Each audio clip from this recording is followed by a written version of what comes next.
The State Liquor Authority temporarily suspends a license at a Hudson Avenue bar. Po' Boys Cafe has not been able to serve any alcohol since last Friday. The authority says there has been several reports of violence in and around this bar. Brett Davidson took a closer look at the details. He joins us now live from Hudson Avenue. Now, Brett, you also spoke to city officials. What action are they taking against this bar?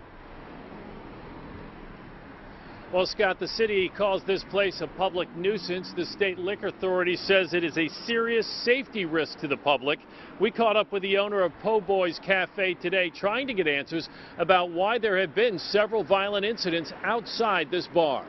Why do you think they did? Regina Robinson is the owner of Po' Boys Cafe on Hudson Avenue. But according to the notice posted on the door, the State Liquor Authority has suspended the bar's liquor license. The state says it was imperative that emergency action be taken after at least 5 violent incidents outside the property since mid-August.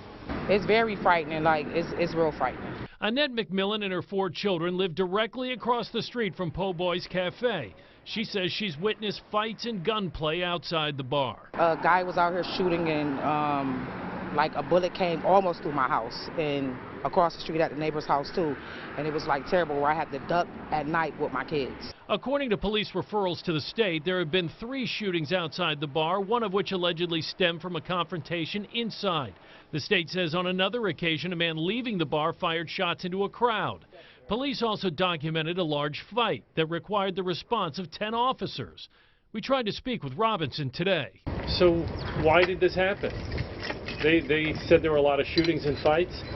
That have nothing to do with this building. None of that happened on this property, no nothing. The state action comes 2 months after City Hall began legal proceedings to shut down the business. It's something we take very seriously. Baye Muhammad is the city's Commissioner of Neighborhood and Business Development. His name is on the legal papers declaring Po' Boys a nuisance property.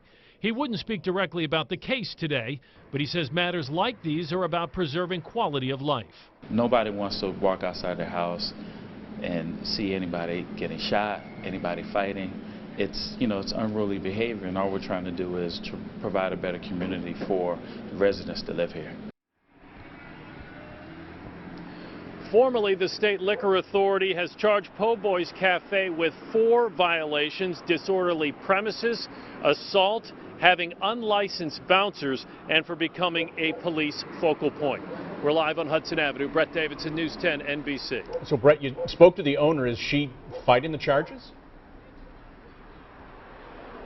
Well, she didn't answer that question directly when I asked her that, but you would have to assume so based on the brief conversation that we had. She is entitled to an administrative hearing and has until December 4th to enter a plea.